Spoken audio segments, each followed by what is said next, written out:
computer is picking up a strange signal. Here, sir, you better take a look at it.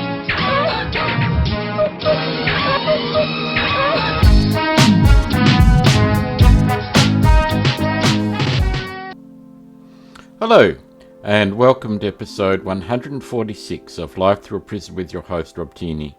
In this episode, we're going to look at a review of Masters of the Universe. I've seen the movie, so I'll give an occasional thought as we go along. The article is from thatparkplace.com, written by Carrow Brown, dated 8th of June 2026. I recently took the time to watch and review Masters of the Universe, and as someone who probably be considered a casual fan rather than a hardcore He-Man enthusiast, I left the theatre with a lot of conflicting thoughts. I grew up in the 1980s watching the original cartoon and reading the accompanying books.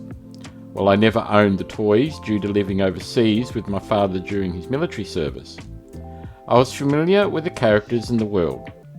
One of my strongest memories is the reveal that She-Ra was Adam's sister and seeing the relationship between those characters unfold. That story left an impression on me as a child. I want to be clear about something. I am not a He-Man lore expert, I am not deeply invested in decades of continuity, and I don't approach this film as someone looking to nitpick every deviation from canon. My criticism comes primarily from the perspective of story construction, character writing, and adaptation. I'll just break there for a second. My experience with He-Man was mostly the cartoon, which I didn't get to see when I was younger, but came across it later in adult life. Back to the article. Why He-Man mattered to an entire generation. One of the things that always stood out to me about He-Man was the role he played for young boys. When I was growing up, the boys around me didn't just watch He-Man, they admired him.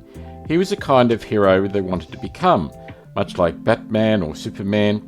He-Man represented an ideal, strength paired with responsibility, courage in the face of impossible odds, and the willingness to stand up for others even when it came to personal cost. For many children, especially boys, characters like that serve as benchmarks. They provide an image of what virtue, heroism, and maturity can look like. The goal isn't that anyone literally becomes He-Man, it's that they strive toward the qualities he embodies. These larger-than-life heroes give young audiences something to aspire to. That is ultimately where this film lost me. I never saw that version of He-Man on screen. I never saw a character who inspired admiration or who felt worthy of emulation. Instead, I saw a watered-down version of the character that seemed hesitant to embrace the very traits that made him iconic in the first place. Rather than presenting a hero who could inspire the next generation, the film often treated its own protagonist as a punchline. Look, I felt exactly the same way when watching Masters of the Universe. It was like He-Man could go so far, but don't be a real hero, be somebody's sidekick. Okay, back to the article. The result feels less like an evolution of He-Man and more like a reinterpretation by creators who don't fully understand why the character resonated for decades. They appear to understand the visual iconography, the sword, the muscles, the transformation, but not the aspirational qualities that made audiences care about him in the first place. Boys need heroes, and today's media output is focused on tearing down heroes rather than providing them. My thoughts. In Hollywood there is a real push that men being men is too toxic. The best men are better men, who don't want to rock the boat or be decent role models. Back to the article. The film's biggest problem, how it treats male characters. The biggest issue I had with this film was how it treated its male characters. As someone who believes stories should be willing to celebrate positive masculine traits just as readily as they celebrate positive feminine ones, I found the portrayal frustrating. Too often the film seemed unwilling to let its male characters be competent, admirable, or heroic, without immediately undercutting them with a joke, insult, or moment of ridicule. Whether it was Adam, Duncan, or several of the supporting characters, heroic moments rarely seemed allowed to stand on their own. The film appeared uncomfortable letting its male characters be competent or admirable without immediately diminishing them. What stood out to me was that I didn't see the same treatment applied to the female characters. When female characters succeeded, their accomplishments were generally allowed to remain accomplishments. Their competence was celebrated rather than mocked. That imbalance became increasingly distracting as the film progressed. It wasn't a single scene that bothered me, it was the repetition. Female characters seem increasingly protected from looking foolish in modern media, which is ironic considering many of us still treat parking between the lines at the grocery store like a side quest with optional objectives. For example, we still can't park within the lines. Flaws, mistakes and moments of incompetence are part of being human. Good characters should be allowed to have them. When male characters are consistently mocked while female characters are consistently insulated from the same treatment, the result feels less like balanced storytelling and more like favouritism from the writers. Yeah, just my thoughts there for a second. Yeah, I agree, this movie was about girl power and patriarchy. You know, bad and stupid patriarchy. Back to the article. Storytelling rule. Number 1. Show me, don't tell me. To be clear, I do not have major complaints about the cast, visual effects, production, design costumes or world building. Most of the technical departments seem to do solid work. My frustrations are almost entirely rooted in the writing and character interactions. In fact, if there is one thing this film does exceptionally well, it is telling rather than showing, and I do not mean that as a compliment.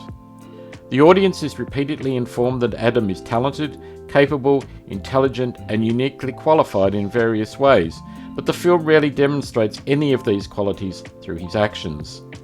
We're told he's an exceptional human resources professional. We're told he has skills that make him stand out. We're told people respect his abilities. Yet when the story presents opportunities to prove those claims, the evidence simply isn't there.